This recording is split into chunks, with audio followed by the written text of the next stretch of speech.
नमस्कार। अब तक हमने विश्व की कृषि व्यवस्थाओं के अंतर्गत डी विटलसी द्वारा निर्धारित कृषि व्यवस्थाओं का अध्ययन किया। हम देखते हैं कि विश्व के अंदर सबसे पहले जो वैज्ञानिक डी विटलसी हुए हैं, उन्होंने अपनी प्रपत्र major agriculture regions of the earth में annals of association of American geographers में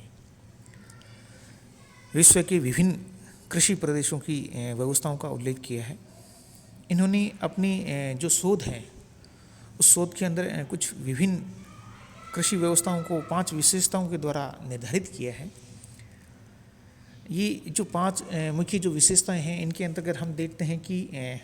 फसल और मवेशी का साहचर्य, मतलब दोनों का साथ साथ पालन और फसल उत्पादन करना, फसल उत्पादन में प्रयुक्त विधियां और पशुधन उत्पादन। फिर हम देखते हैं कि भूमि पर श्रम है, पूंजी है और जो संगठन विषय है, उन साधनों की प्रयोग की सघनता और उनकी परिणामजनक जो उत्पादन होने उनका अध्ययन करना। फिर इन्होंने उपभोग हेतु पदार्थों का जो निपटारा होता है, चाहे वे किसी फर्म से निर्वाह का हो, खरीद का हो, नकदी विक्रय के लिए हो या अन्य जो सामान होते हैं उनके प्रयुक्त करने की जो विशेषता है, उन सभी का इसमें शामिल किया है। 5वां जो इन्होंने मुख्य कारक जो साथ में निर्धारित किया है वो है कृषि क्रियाओं के जमाव और सुविधा प्रदान करने हेतु विन्यास नियोजन और उसका संयोजन करना। इस तरह से ये 5 महत्वपूर्ण विशेषताओं के आधार पर विश्व की जो कृषि व्यवस्थाएं हैं, इनको इन्होंने 13 मुख्य प्रकारों में विभाजित किया है। अब तक हमने विटलसी के द्वारा निर्धारित कृषि व्यवस्थाओं के अंतर्गत यायावरी पशुचारण, पशुधन संवर्धन, स्थानांतरण खेती, आद्रूप जोत कृषि, चावल प्रधान निर्वाहजनक सघन जोत और बिना धान प्रधान विहीन निर्वाहजनक सघन जोत या चावल के बिना अन्य जो धान प्रधान सघन जोत है वो। इसके बाद में हमने व्यापारिक जो बागाती खेती है उसका मुख्य रूप से अध्ययन किया। आज हम विश्व के अंदर भूमध्य सागरीय कृषि के बारे में मुख्य रूप से अध्ययन करेंगे। सबसे पहले मैं बता देना चाहता हूँ कि इस कृषि की मुख्य क्या विशेषताएं हैं। हम देखते हैं कि यह एक अति विशिष्ट प्रकार की वाणिज्यिक खेती है, जिसका एक मुख्य उद्देश्य है नकदी प्राप्त करना, ज़्यादा से ज़्यादा धन अर्जन करना। इसके अलावा ये इसमें मुख्य रूप से जो अंगूर की कृषि है वो इस क्षेत्र की प्रमुख मुख्य विशेषताएं हैं, जिनमें इसके अलावा इसमें खट्टे फलों को भी मुख्य रूप से हम लोग शामिल करते हैं। हाँ, फिर हम देखते हैं कि इस कृषि के अंदर उच्च गुणवत्ता वाले अंगूरों की मदिरा बनाई जाती है और जो निम्न श्रेणी की अंगूर होते हैं उनको सुखाकर मुनका और किशमिश मुख्य रूप से बनाई जाती है। इसके अलावा यहाँ पे अंजीर हैं, जैतून है और अन्य जो भी खट्टे फल हैं उनका भी यहाँ मुख्य रूप से इस क्षेत्र में मुख्य रूप से उत्पादन किया जाता है। हम देखते हैं कि ये जो क्षेत्र है यहाँ यूरोप और संयुक्त राज्य अमेरिका में फलों और सब्जियों की जो मांग है बहुत अधिक मात्रा में होती है। तब इसी क्षेत्र से भूमध्य सागरीय क्षेत्र से ही यहाँ यूरोप की और संयुक्त राज्य अमेरिका की जो फल हैं और सब्जियां हैं, इनकी मांग की पूर्ति इस क्षेत्र से मुख्य रूप से की जाती है। हम देखते हैं कि ये जो क्षेत्र है मुख्य रूप से यूरोप में भूमध्य सागर के जो तटवर्ती क्षेत्र हैं, जिनमें एशिया माइनर और उत्तरी अफ्रीका की तटीय जो पट्टियां हैं, इनमें मुख्य रूप से ये प्रचलित कृषि है। और यह भूमध्य सागर के तटों से दूर यह व्यवस्था देखते हैं तो मुख्य रूप से जैसे कैलिफोर्निया, जहाँ संयुक्त राज्य अमेरिका है, मध्य चिली का क्षेत्र है। इसके अलावा दक्षिणी पश्चिमी केप प्रांत है जो दक्षिणी अफ्रीका के आसपास के पास है, और अफ्रीका के ऑस्ट्रेलिया के दक्षिणी पश्चिम में भी ये मुख्य रूप से भूमध्य सागरीय जो कृषि है की जो विशेषताएं वो मुख्य रूप से यहाँ देखने को मिलती है। फिर हम देखते हैं कि यह जो कृषि है इसकी जो मुख्य विशेषता है वो शीत ऋतु सामान्य और जो आर्द्र और ग्रीष्म ऋतु होती है वो अधिक गर्म और शुष्क होती है, जो इसकी महत्वपूर्ण विशेषताओं में शामिल होती है। हम देखते हैं कि जो भूमध्य सागरीय प्रदेश हैं ये मुख्यतः कृषि स्वरूप प्रधानता लिए हुए हैं और यहाँ लंबी जो ग्रीष्म ऋतु है और शीतकालीन जो वर्षा है और शुष्क व अकालग्रस्त जो अवधि है इसमें कृत्रिम सिंचाई के साधनों द्वारा मुख्य रूप से ये प्रभावित होता हुआ क्षेत्र है जहाँ यहाँ सिंचाई भी की जाती है।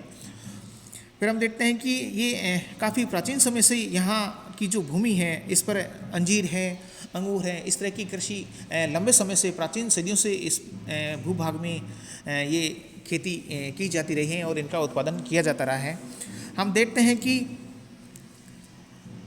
इसके अलावा हम इसमें एम है, पोपलार है और एस की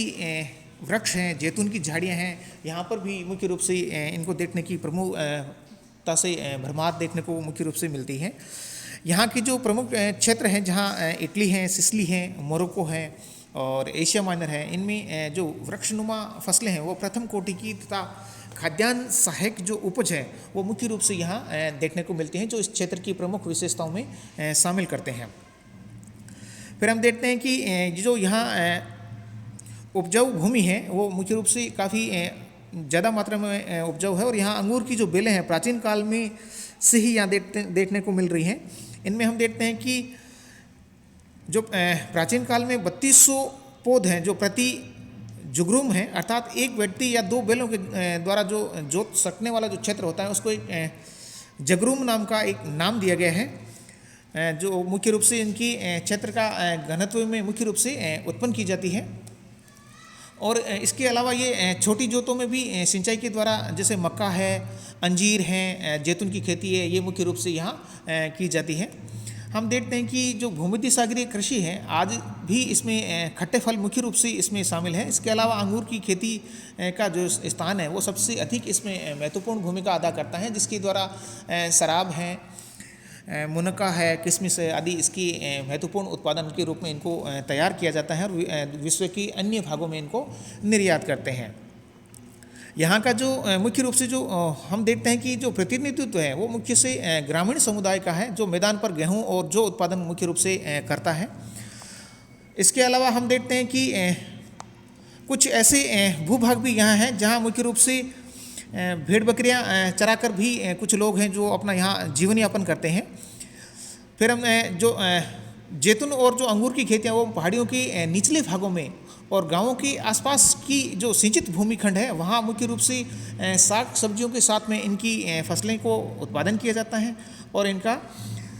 दैनिक जीवन में निर्वाह के रूप में इनका उपयोग करते हैं। हम देखते हैं कि ग्रीष्म काल में जो है भेड़ बकरियों का जो समूह है वो पहाड़ी चारागाहों पर ये चले जाते हैं और हेमंत जो वर्षा होती है उसमें ये आरंभ होते ही मैदान की ओर वापस उतर जाते हैं। इस तरह से ये जो यहाँ का जो स्थानीय जो भेड़ पालक हैं या पशुपालक हैं वो अपने समय के अनुसार, ऋतु के अनुसार स्थानाबंद पशुचारण करते हैं, एक स्थान से दूसरे स्थान पर गतिशील होते हैं और ऋतु के अनुसार अपने इसमें परिवर्तन करते रहते हैं। हम देखते हैं कि ये जो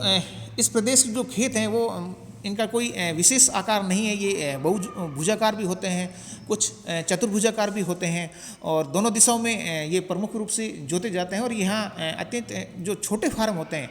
यहाँ इन फार्मों की जो जुताई है वो मुख्य रूप से वर्गाकार रूप में भी की जाती है। ये इनकी खेतों की अपना आप में प्रमुख विशेषता है कि इनका जो छोटे छोटे जुताई के जो खेत होते हैं वो विशेष रूप से वर्गाकार रूप में ही देखने को मिलते हैं। इसके अलावा मोरक्को के जो मैदानी भाग हैं, भूमि है, वहाँ पर जो खाद्यान्न है वो प्रमुख यहाँ की उपज है और इनकी जो खेत हैं काफ़ी कुछ खुले हुए भाग में और काफ़ी दूर मिलों के रूप में बिखरे हुए दिखाई देते हैं। हम देखते हैं कि जो भूमध्य सागरीय देश हैं यहाँ अनेक भागों में जो मिट्टी की विविधता है ये अपना आप में उत्तराधिकार के नियमों और जनसंख्या घनत्व के कारण से मुख्य रूप से जो जोत होते हैं अनेक छोटे छोटे खंडों के रूप में विभाजित हो गई है और अब ये छोटे छोटे टुकड़ों के रूप में बढ़ती भी गई है। और जब इनमें मुख्य रूप से जब ग्रीष्म काल में इनको फसलों की जो पानी की जो कमी होती है उसको ये पूर्ति करने के लिए मुख्य रूप से सिंचाई की इनको बहुत महत्वपूर्ण रूप से ज़रूरत महसूस की जाने लगी है।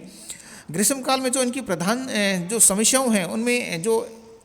वर्षा का नहीं होना, जोत का छोटा आकार होना और खेतों का जो छोटे छोटे विखंडित रूप में पाया जाना है, ये इस फसल की मुख्य कमियों के रूप में हम लोग शामिल कर सकते हैं। हम देखते हैं कि इस तरह की जो कृषि है मुख्य रूप से इस भूमध्य सागर के आसपास जो मुख्य रूप से बनी हुई है और विश्व की खट्टे फलों के रूप में, मदिरा उत्पादन के रूप में अंजीर हैं, किशमिश है और जो अन्य साधारण जो खट्टे फल हैं जिनका महत्व रूप से मदिरा के रूप में जो उपयोग किए जाते हैं, इन फलों के रूप में इस कृषि का अपना में महत्वपूर्ण स्थान है। धन्यवाद।